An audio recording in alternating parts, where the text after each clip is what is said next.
بسم الله الرحمن الرحيم ياسين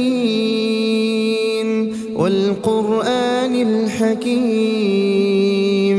إنك لمن المرسلين على صراط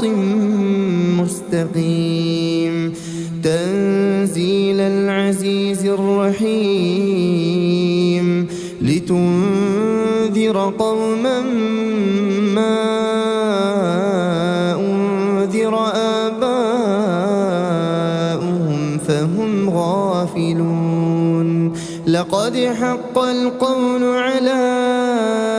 أكثرهم فهم لا يؤمنون إنا جعلنا في أعناقهم أغلالا فهي إلى الأذقان فهم مقمحون وجعلنا من بين أيديهم سدا ومن خلفهم سدا فأغشيناهم فهم لا يبصرون وسواء عليهم أأنذرتهم أم لم تنذرهم لا يؤمنون إنما تنذر من اتبع الذكر وخشي الرحمن بالغيب فبشره بمغفرة وأجر كريم إنا نحن نحيي الموتى ونكتب ما قدموا وآثارهم وكل شيء أحصيناه في إمام مبين واضرب لهم مثلا أصحاب القرية إذ جاءها المرسلون إذ أرسلنا إليهم اثنين فكذبوهما فعززنا بثالث فقالوا إنا إليكم مرسلون قالوا ما أنتم إلا بشر مثلنا وما أنزل الرحمن من شيء إن أنتم إلا تكذبون قالوا ربنا يعلم إنا إليكم لمرسلون وما علينا إلا البلاغ المبين قالوا إنا تطيرنا بكم لئن لم تنتهوا لنرجمنكم وليمسنكم منا عذاب أليم قالوا طائركم معكم أئن ذكرتم بل أنتم قوم مسرفون وجاء من أقصى المدينة رجل يسعى قال يا قوم اتبعوا المرسلين اتبعوا من لا يسألكم أجرا وهم مهتدون وما لي لا أعبد الذي فطرني وإليه ترجعون أأتخذ من دونه آلهة إن يردني الرحمن بضر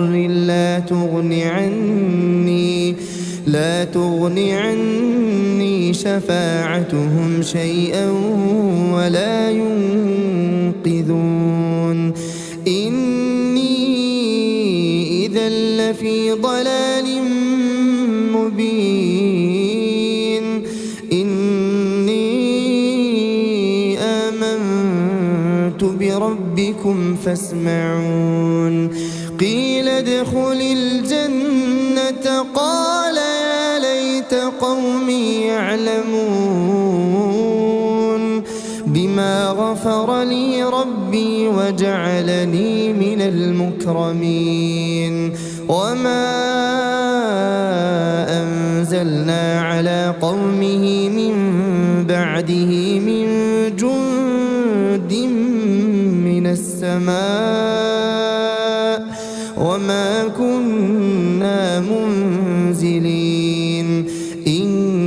كانت إلا صيحة واحدة فإذا هم خامدون يا حسرة على العباد ما يأتيهم من رسول إلا كانوا به يستهزئون ألم يروا كم أهلكنا قبلهم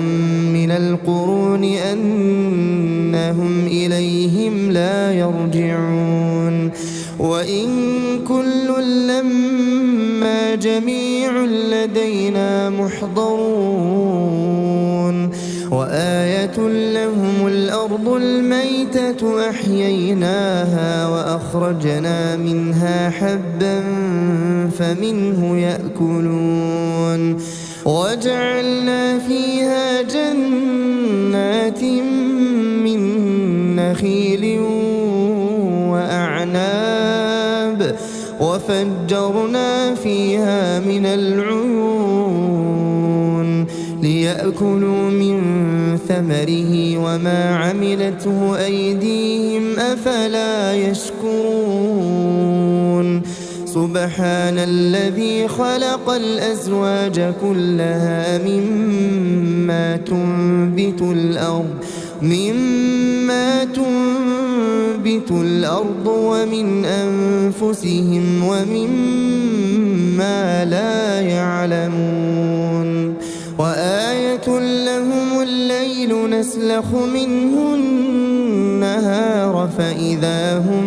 مظلمون والشمس تجري لمستقر لها ذلك تقدير العزيز العليم والقمر قدرناه منازل حتى عاد كالعرجون القديم لا الشمس ينبغي لها أن تدرك القمر ولا الليل سابق النهار وكل في فلك يسبحون وآية لهم أنا حملنا ذريتهم في الفلك المشحون وخلقنا لهم من مثله ما يركبون وإن نشأ نغرقهم فلا صريخ لهم ولا هم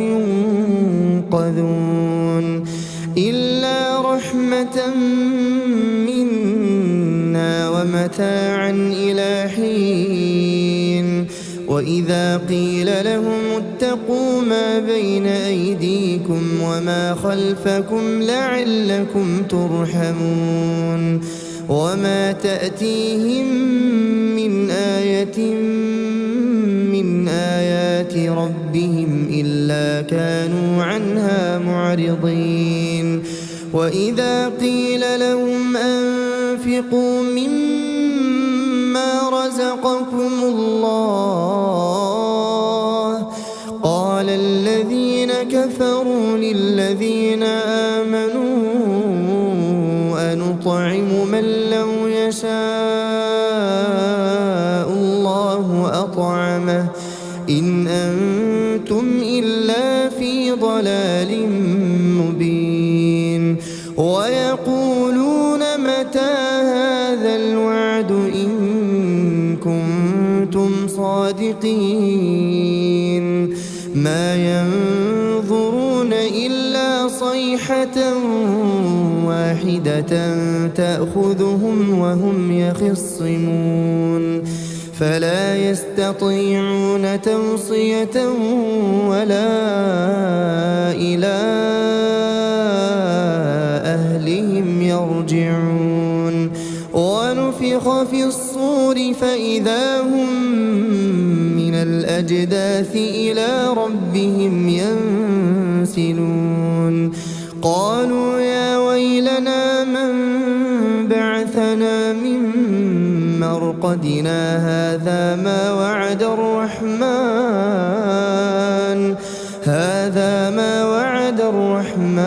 وصدق المرسلون إن كانت إلا صيحة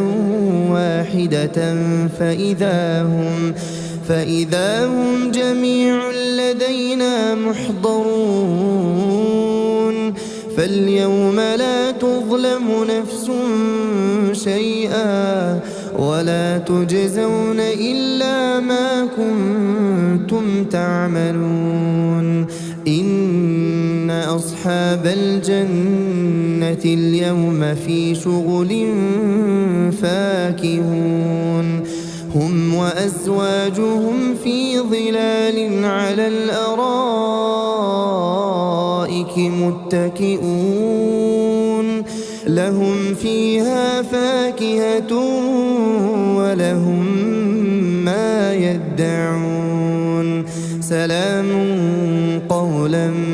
من رب رحيم وامتازوا اليوم أيها المجرمون ألم أعهد إليكم يا بني آدم ألا تعبدوا الشيطان إنه لكم عدو مبين وأن اعبدوني هذا صراط مستقيم ولقد أضل منكم جبلا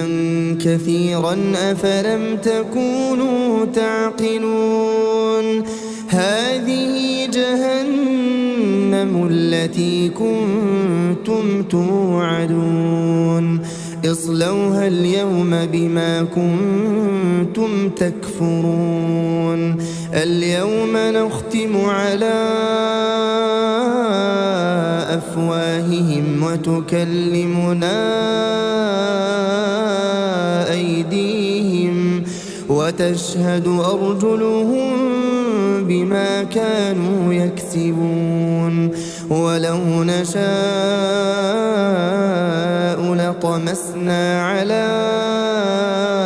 أعينهم فاستبقوا الصراط فأنى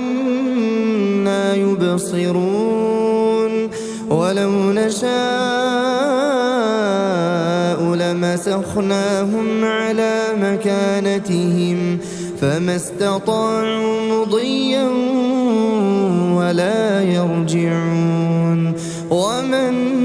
نعمره ننكسه في الخلق أفلا يعقلون وما علمناه الشعر وما ينبغي له إن هو إلا ذكر وقرآن مبين لينذر من كان حيا ويحق القول على الكافرين أولم يروا أنا خلقنا لهم مما عملت أيدينا أنعاما فهم لها مالكون وذللناها لهم فمنها ركوبهم ومنها يأكلون ولهم فيها منافع ومشارب أفلا يشكرون واتخذوا من دون الله آلهة لعلهم ينصرون لا يستطيعون نصرهم وهم لهم جند محضرون فلا يحزنك قولهم إنا نعلم ما يسرون وما يعلنون أولم ير الإنسان أنا خلقناه من نطفة فإذا هو خصيم مبين وضرب لنا مثلا نسي خلقه قال من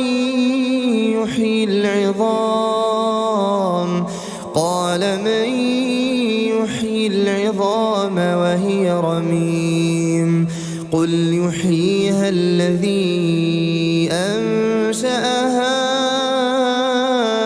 أول مرة وهو بكل خلق عليم الذي جعل لكم من الشجر الأخضر نارا فإذا أنتم منه توقدون أوليس الذي خلق السماوات والأرض بقادر على أن يخلق مثلهم بلى وهو الخلاق العليم إنما أمره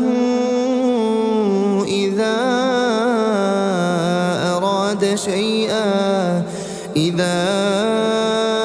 أراد شيئا أن يقول له كن فيكون فسبحان الذي بيده ملكوت كل شيء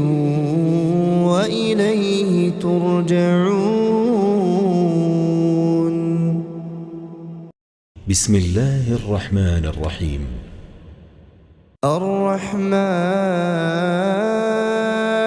علم القرآن خلق الإنسان علمه البيان الشمس والقمر بحسبان والنجم والشجر يسجدان والسماء رفعها ووضع الميزان ألا تطغوا في الميزان وأقيموا الوزن بالقسط ولا تخسروا الميزان والأرض وضعها للأنام فيها فاكهة والنخل ذات الأكمام والحب ذو العصف والريحان فبأي آلاء ربكما تكذبان خلق الإنسان من صلصال كالفخار وخلق الجان من مارج من نار فبأي آلاء ربكما تكذبان رب المشرقين ورب المغربين فبأي آلاء ربكما تكذبان مرج البحرين يلتقيان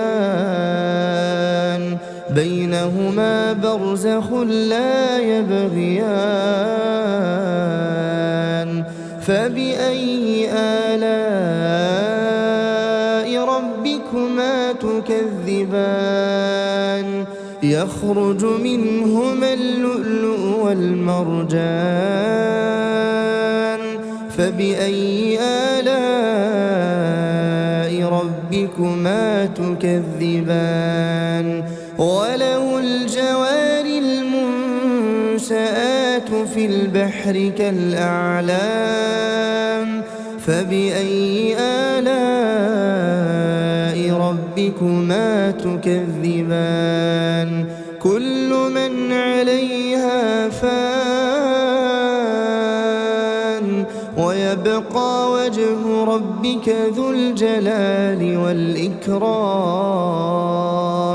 فبأي آلاء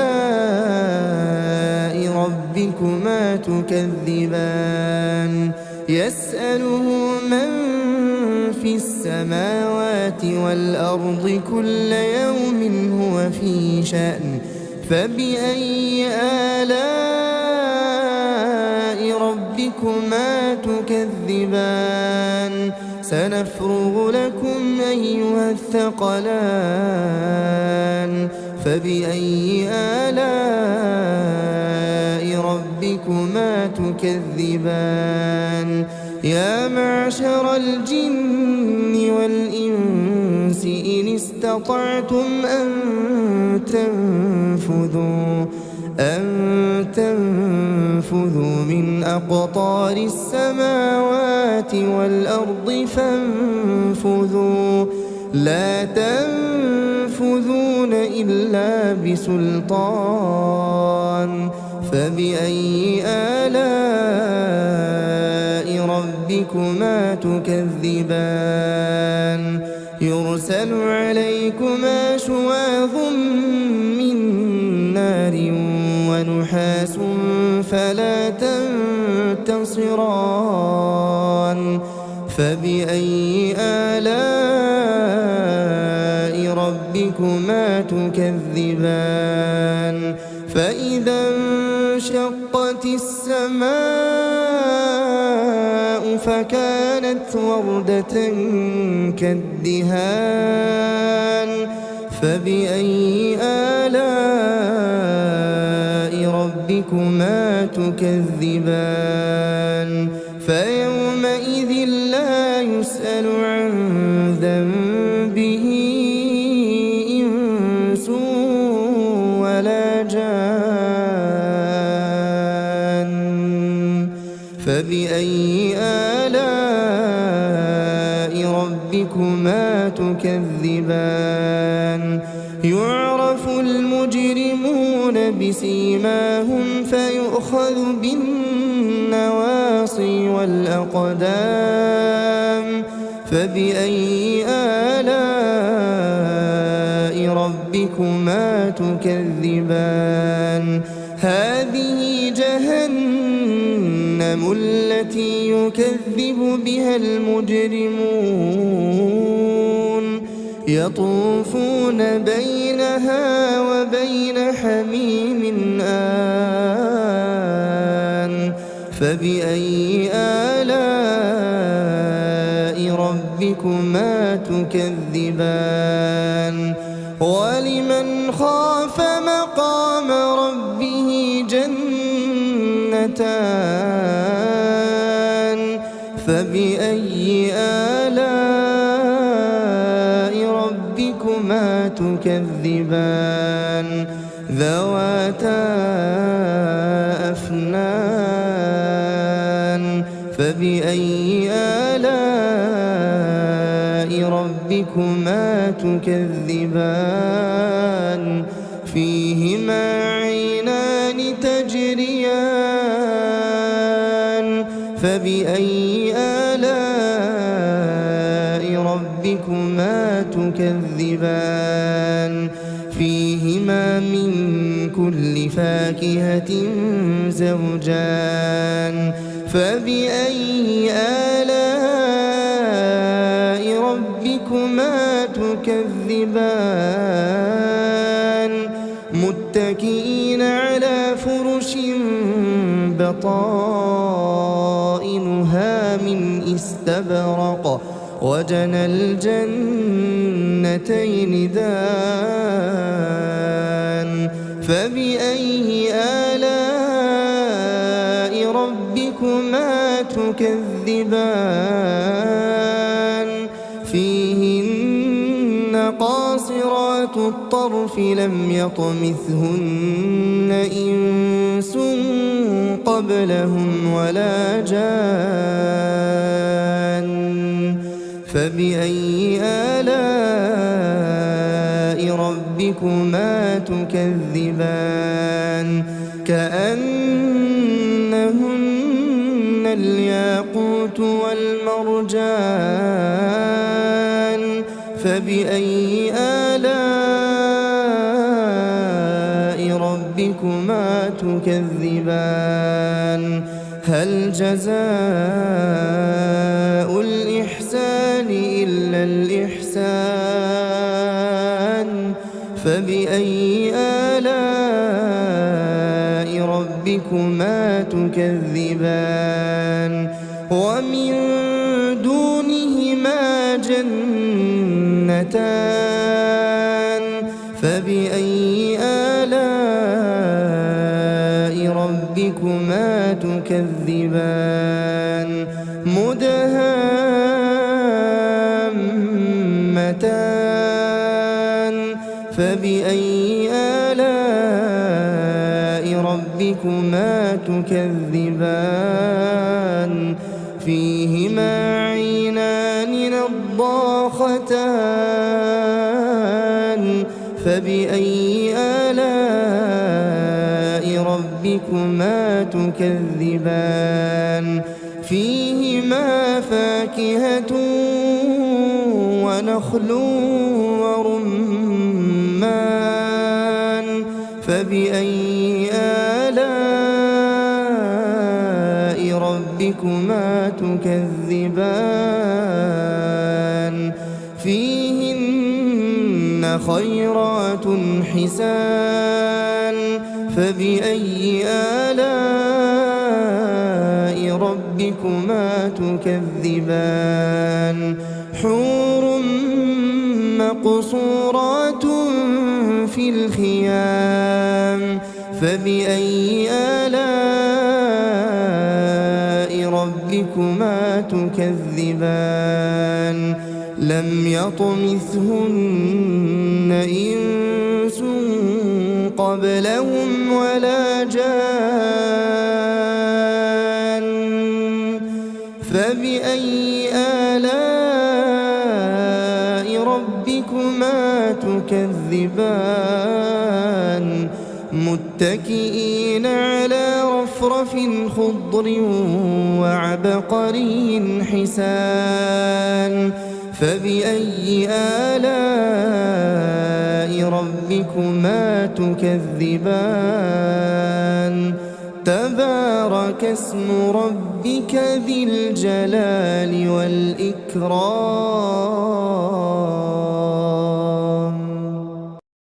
بسم الله الرحمن الرحيم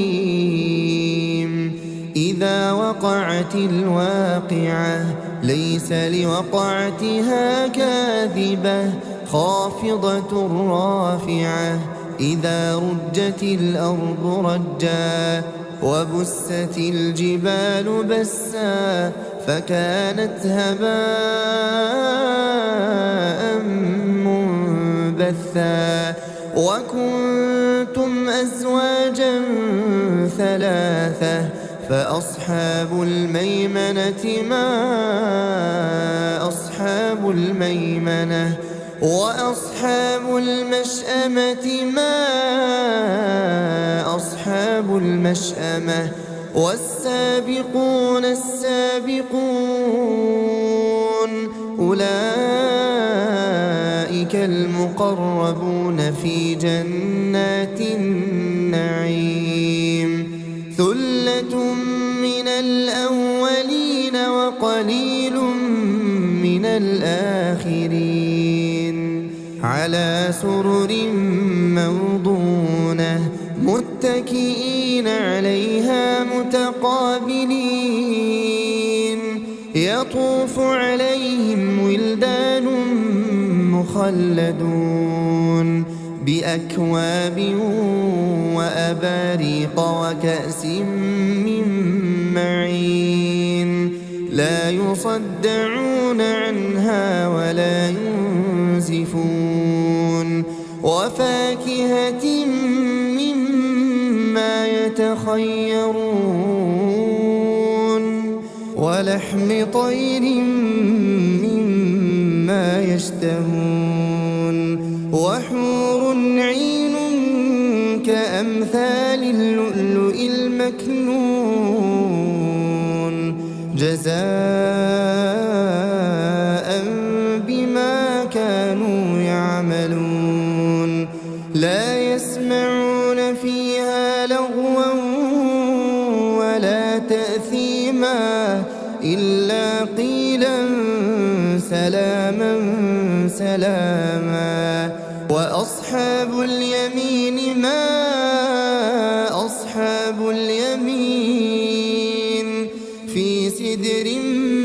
مخضود وطلح منضود وظل ممدود وماء مسكوب وفاكهة كثيرة لا مقطوعة ولا ممنوعة وفرش مرفوعة إنا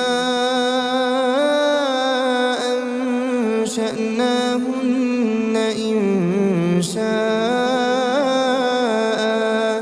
فجعلناهن أبكارا عربا أترابا لأصحاب اليمين ثلة من الأولين وثلة من الآخرين وأصحاب الشمال ما أصحاب الشمال في سموم وحميم وظل من يحموم لا بارد ولا كريم إنهم كانوا قبل ذلك مترفين وكانوا يصرون على الحنث العظيم وكانوا يقولون أئذا متنا وكنا ترابا وعظاما أئنا لمبعوثون أو آباؤنا الأولون قل إن الأولين والآخرين قل إن الأولين والآخرين لمجموعون إلى ميقات يوم معلوم ثم إنكم أيها الضالون المكذبون لآكلون من شجر من زقوم فمالئون منها البطون فشاربون عليه من الحميم فشاربون شرب الهيم هذا نزلهم يوم الدين نحن خلقناكم فلولا تصدقون أفرأيتم ما تمنون أأنتم تخلقونه أم نحن الخالقون نحن قدرنا بينكم الموت وما نحن بمسبوقين على أن نبدل أمثالكم وننشئكم فيما لا تعلمون ولقد علمتم النشأة الأولى فلولا تذكرون أفرأيتم ما تحرثون أأنتم تزرعونه أم نحن الزارعون لو نشاء لجعلناه حطاما فظلتم تفكهون إنا لمغرمون بل نحن محرومون أفرأيتم الماء الذي تشربون أأنتم أنزلتموه من المزن أم نحن المنزلون لو نشاء جعلناه أجاجا فلولا تشكرون أفرأيتم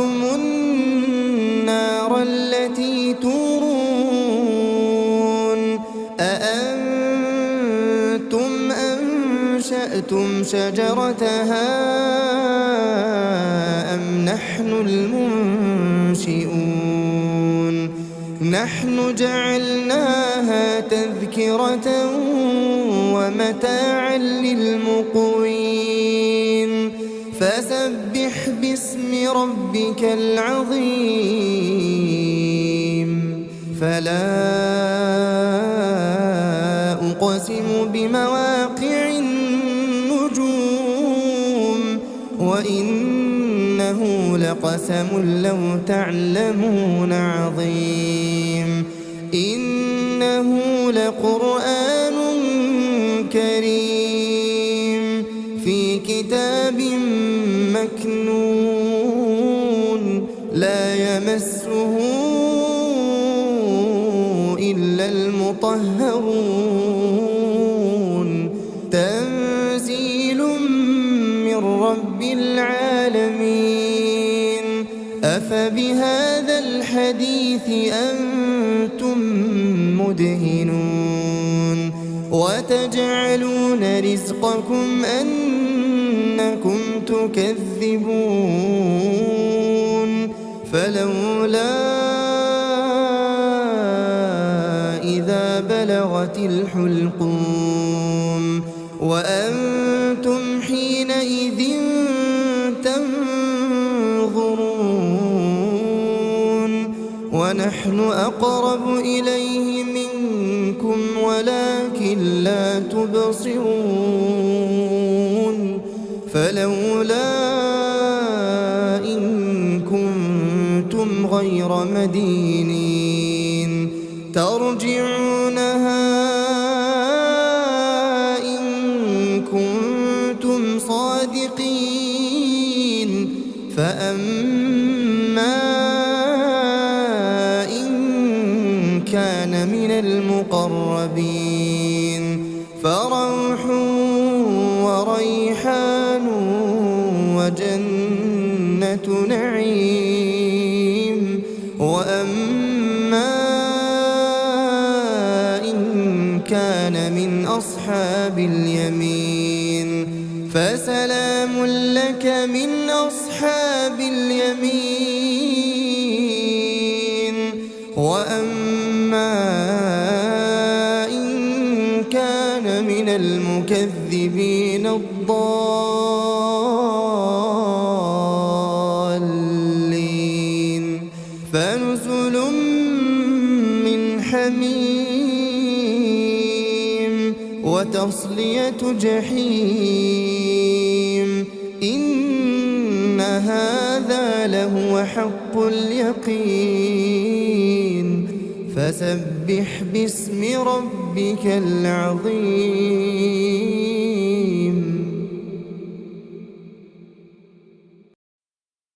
بسم الله الرحمن الرحيم تبارك الذي بيده الملك وهو على كل شيء قدير الذي خلق الموت والحياة ليبلوكم أيكم أحسن عملا وهو العزيز الغفور الذي خلق 7 سماوات طباقا ما ترى في خلق الرحمن من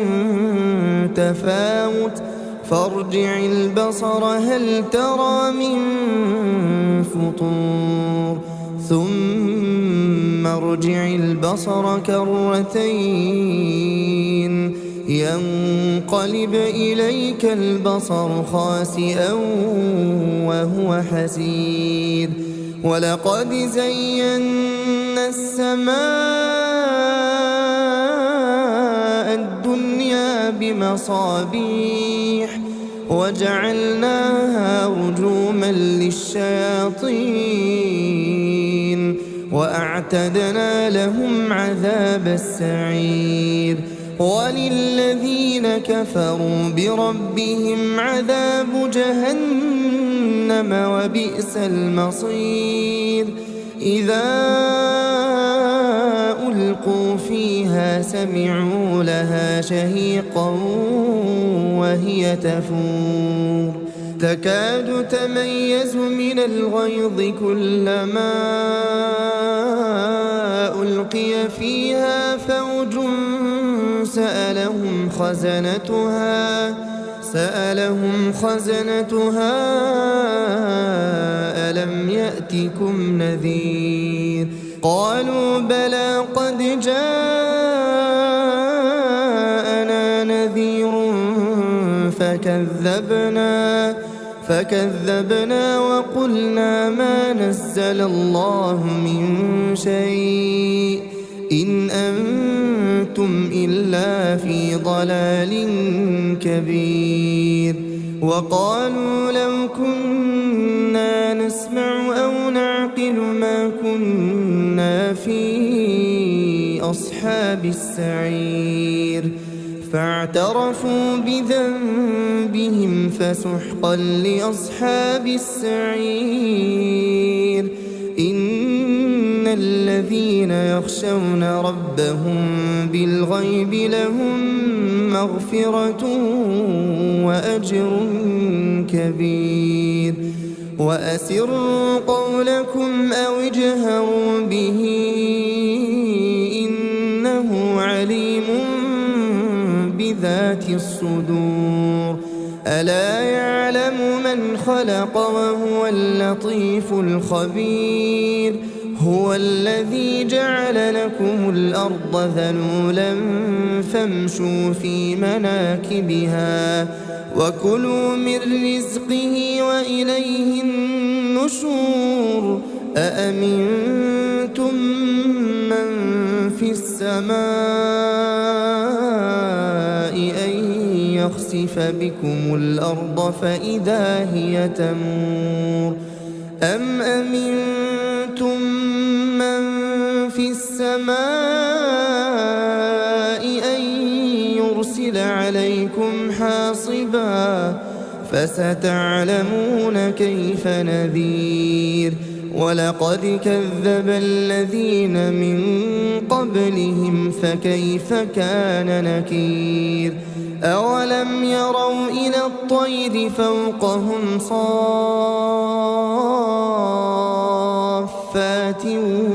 ويقبضن ما يمسكهن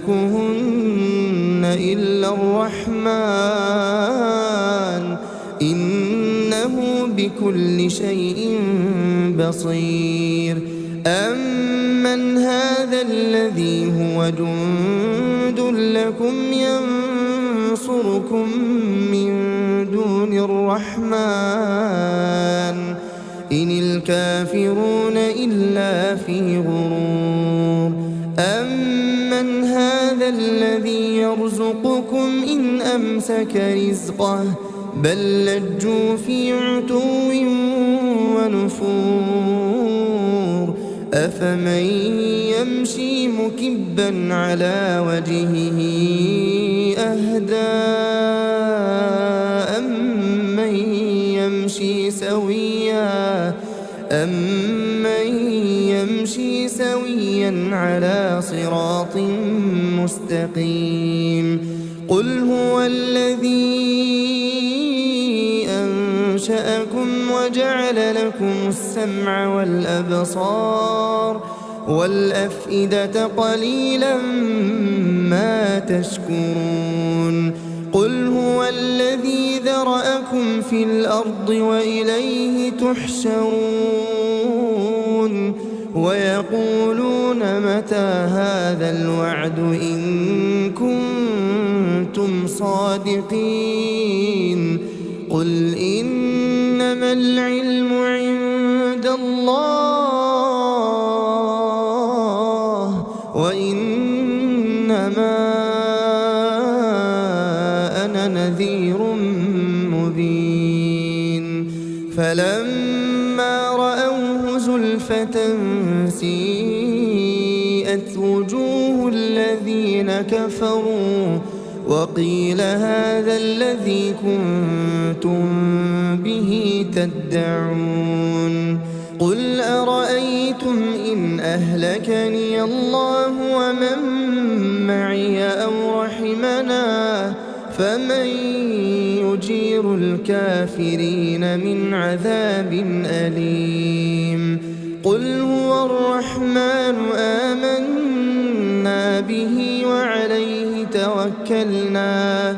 فستعلمون من هو في ضلال مبين.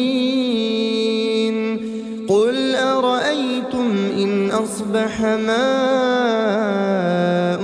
غورا فمن يأتيكم بماء